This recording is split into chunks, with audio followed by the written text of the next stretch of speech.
When we first had a suspect ticket, we didn't know really what was happening. It was kind of fun, you know, it was like being the junior detective to figure this all out. But once we got the DCI involved and the Attorney General's office, then federally, some of the FBI and CIA helping us out, when the handcuffs came out and actually were slapped on Eddie Tipton, that brought reality. This is the real deal. It was fraud. It was a big-time deal and the largest lottery fraud in U.S. history. There are a couple of major breaks as we did this investigation, but one that was kind of unusual was Eddie's brother Tommy came up and testified in his behalf, said, "Hey, that isn't my brother. He doesn't eat hot dogs." And that little clip and that little comment went back to his hometown paper, and a federal agent saw that, and he had been investigating him on all of this cash that was going into Tommy Tipton's bank account, and called back up to our investigator and said, "Hey, I think you ought to investigate his brother." And we already had Robert Rhodes' name before, so that was a major crack in the case to say, hey, this just isn't a little Iowa case, that what we did here and the ethics that Iowans have all of a sudden became a national event. Eddie gave Robert Rhodes the ticket within days of the time that he purchased it. Told Robert Rhodes, don't claim this thing at the end, get it if you're going to get it. Well, he sat around for about 10 or 11 months and had a gentleman from Canada call. That was the first major mistake.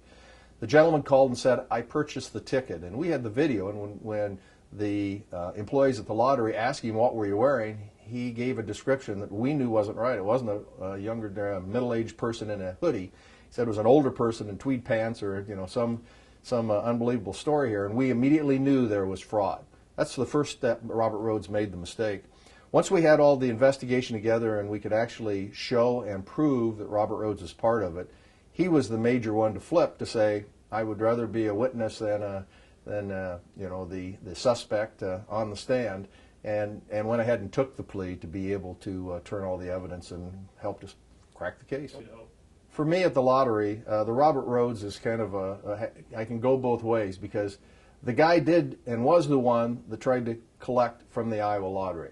On the flip side, he also, once he was caught, he flipped and went to evidence to be able to convict the mastermind, which was Eddie Tipton. So I'm mixed on my feelings for Robert Rhodes, but I am a strong believer in the judicial process and the belief that the court system works. It takes a while, but when it's all said and done, we knew it was solid.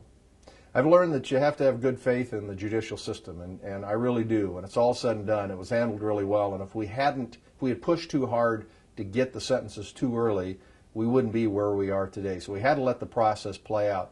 I'm glad it's done, but from the beginning, as soon as we got done handing this to the DCI, we began looking for other possibilities of how do we keep ahead of criminals. Just like when you have a computer at home, you have a patch this week and somebody tries to crack it again and you put another patch on. We're always looking for ways to stay one step ahead of all the criminals.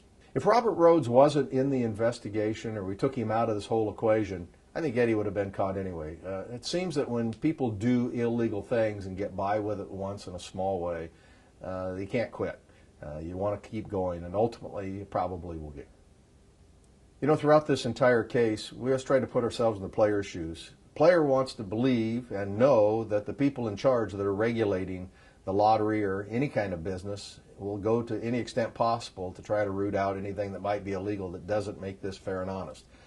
I was really pleased with our leaders, the governor, the legislature, who kept saying, we don't care what it costs, do what it takes to find out what happened here and make this game fair and honest. So I have a strong belief the lottery's fair, it's honest, it's going strong, and everyone should know that we'll always be on the lookout for anything like the Eddie Tipton case. A lot of people say, well, Eddie Tipton got away with it. Yeah, he got away with it in other states, but he didn't get away with it in Iowa. The checks and balances worked. He couldn't purchase a ticket in Iowa, and that's where he tripped up, because he went in personally and tried to buy one, and we had the opportunity to, with our procedures, to catch the guy. So that was a pretty amazing deal, and I would imagine he wouldn't want to try it again in Iowa.